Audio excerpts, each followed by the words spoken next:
अस्सलाम वालेकुम सज्जनों बेलियो मित्रों की हाल चाल है। मैं थोड़ा दोस्त मोहम्मद अली खिजर तुसी वेखदे पे अपना चैनल पंजाबी वसेब एक नवा वीलॉग लैके मैं थोड़ी खिदमत च हाजिर हाँ। ए तुसा मेरे मगर वेख रहे हो सो जनाब थानू इंज महसूस हो रहे हो सी कि जिवें ये सहरा है।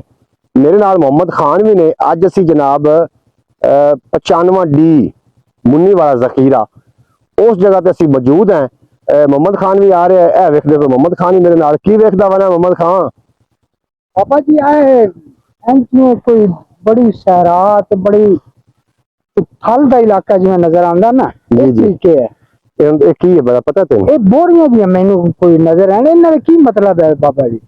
नहीं तेन तेरे मुताबिक की तेरे ज़हन च आंदा वे की शय? मैं ये सवाल तो तुहाडे उत्ते कीता सी कि ये की चीज है। मोहम्मद खान इत्थे एक दरिया वंड आंदा दरियाए ब्यास जिन्हों विआह भी सददे हैं। हाँ हाँ हाँ ये आपां विआह दे इलाके च मौजूद हैं क्योंकि विआह तो अज भी इत्थे बनदी कदों कोई वंदी सुखी थोड़ी पई जी सुक्की पई। हाँ जी हाँ। नाज़रीन तुसी भी समात करो असी जेड़ी जगह ते मौजूद हैं इत्थे किसे रुत विआह वंदी हुंदी है। विआह दरियाए ब्यास इंडिया ने दरियाए ब्यास दा पानी दरिया सतलुज च पा छड्या।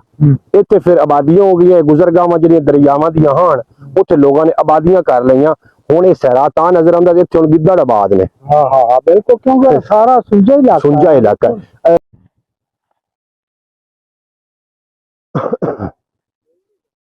नाज़रीन ए वेखो ना तुसी ए जेड़ा थानू टोया नजर आ रहा है इत्थे ना गिदड़ां दी रैश इत्थे बहुत ज्यादा सप ते गिद्दड़। जनाब ये मोहम्मद खान मेरा कैमरा मैन है।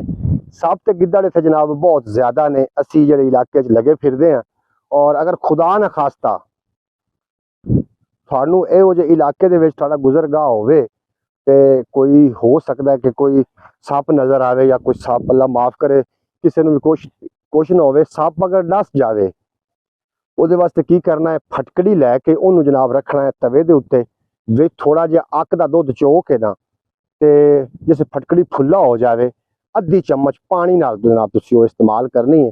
ਇਹਦੇ नाल जनाब जिहड़ा सप दा जहर है उस तो अफाका हो सकता है। अगे चलते हैं साढ़े नाल ही रवो इंशाअल्लाह ताला थानू बहुत ज्यादा लुत्फ आने वाला है। असी दरअसल ना मोटरसाइकिल की केक तरोड़ी बैठे हैं। केक टुट गई है तो हुण मोटरसाइकिल धक्के ते है। आ जाओ जी मोहम्मद खौता वेख तेन गल सुनावा अगले दिनों की गल है। हाँ नाज़रीन तुसी भी समात करो जिंदा काम होवे उन्नू एक अखान बने हुए सियाणियां दा जिसका काम उसी को साझे कोई और सजाए तो उसका मणका बाजे। हाँ वो जनाब ना एक बंदे ने ना जड़े ने ना सड्डे ये रेड़े ते जो के वह व्यापारी रूह दा अयो मौसम आ गर्मियां दा उन्हें रूह ना रेड़ा लद लिया अगे दो जुत्ते सड्डे जो के जनाब जा रहा लोड करके जा रहा। रस्ते दे विच बड़ी उन्हें गर्मी लगी गर्मी हाई भी बड़ी वो जो टप्पन लगा ना तो एक नहर के किनारे तो गुजर होना जो सड्डिया ने वेख्या पानी सड्डे तड़े पे पानी तू सड्डे जनाब वो नकीला छिकदा रह गया। सड्डे जनाब उस पानी नू वाड़ गया मुड़ रूह किदई तरी वते मालिक को किदई सड्डे पानी पींदे